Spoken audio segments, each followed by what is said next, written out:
lielākā daļa vingrinājumu, kas tiek ieteikti, ko var atrast internetā, kas ir dažādos žurnālos, ir radīti cilvēkam, kuram ir pilnīgi vesela mugura.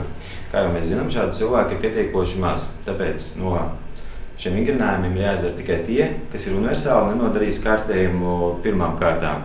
Pirmā vietā veselība, pēc tam viss pārējais.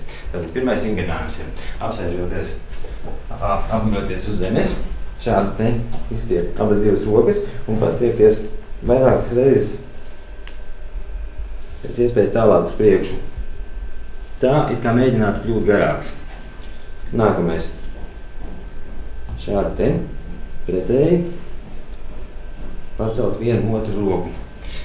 Pie šī vingrinājuma tiek nodrošināts, ka mugurai nav statiskās loze uz vienu hiperekstenzijas atliecienu vietu, bet viņa ir asimetriska. Kā rezultātā muskuļi nevar nospazmēties vai savilkt. Nākošais vingrinājums. Lai muguru atbrīvot pēc šī vingrinājuma, saliecamies uz priekšu un atbrīvojam plecus tā, lai mugura paliek apaļa.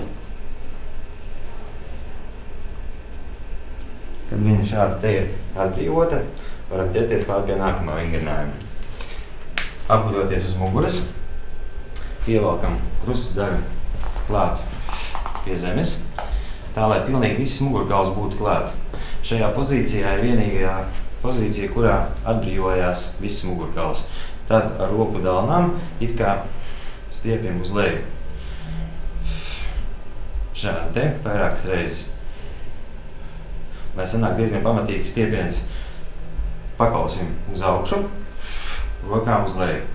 Pēc šī vingrinājuma atkal varam muguru izstiept, šādi te uz priekšu, lai atbrīvojās gan mugura, gan muguras lejas daļa, gan gurnu, glutevus muskuļi. Nākamais vingrinājums varam celties jau augšā un izdarīt šo pašu vingrinājumu jau vertikālā stāvoklī. Paceļot vienu roku augstu uz augšu un pēc tam šādi pat ar dēmām nostiepjot uz leju. Tieši to pašu ar otru roku, cik vien iespējams uz leju. Un tad tā pilnīgi, lai augšs ir visiem kaulos ar abām divām rokām un tad uz leju. Šādi te taisnu muguru, ievilktu presi, var arī turpināt dienu, mugura būs vesela, jūs būsiet priecīgi.